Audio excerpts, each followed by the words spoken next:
Hello বন্ধুরা, নতুন একটা ভিডিওতে তোমাদেরকে স্বাগতম। গীতা ধারাবাহিকের আজকের পর্বে দেখা যায় যে অগ্নিজিৎ জন্মদিনে সারপ্রাইজ পেয়ে অনেক খুশি হয়েছে। আর ব্রজবালা দূর থেকে ভিডিও কলে দেখাচ্ছে সেটা মেঘকে, যখন সবাই অগ্নিজিৎকে খাওয়াতে যাবে। আর তখন ব্রজবালা বলে থামো, স্বস্তিকে ডেকে ফোনটা দিলে কলে মেঘ আছে, ওকে সবটা দেখাই।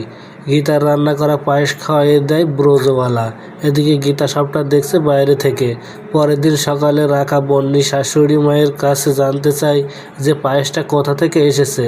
বাড়িতে রান্না হয়নি আর অনলাইনে অর্ডারও হয়নি। এইভাবে প্রশ্ন করতে দেখে স্বস্তিক বলে, তোমরা এভাবে একটা বয়স্ক লোককে প্রশ্ন করতে তোমাদের বিবেকে বাজছে না? এদিকে গিনি এটা শুনে নানা কথা শোনাতে থাকলে স্বস্তিক গিনিকে জব্দ করে দেয়। ওদিকে গীতাকে ফোন করে নানা কথা শোনাতে থাকে গিনি, আর বলে পারলে এই বাড়ির বউ হিসেবে মেঘকে ফিরিয়ে দিয়ে যা। এদিকে মেয়েকের সাথে দেখা করতে চলে এসেছে অঙ্কিত, আর অঙ্কিত তার বাবাকে বোঝাতে বলে আর সবটা যেন সে গীতাকে বলে দেয়।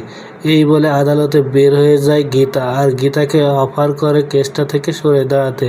বলে আর যত টাকা লাগে আমি দেব, খালি তুমি কেসটা থেকে সরে দাঁড়াও।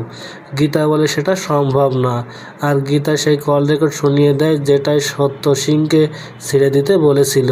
এদিকে গীতা কোনো কথা না শুনলে রাতে গীতাকে মারতে লোক পাঠিয়ে দেয়, আর গীতাকে স্বস্তিক বাঁচিয়ে নেয়। তো বন্ধুরা, কি হবে এবার জানতে হলে আমাদের সাথেই থাকুন। ধন্যবাদ।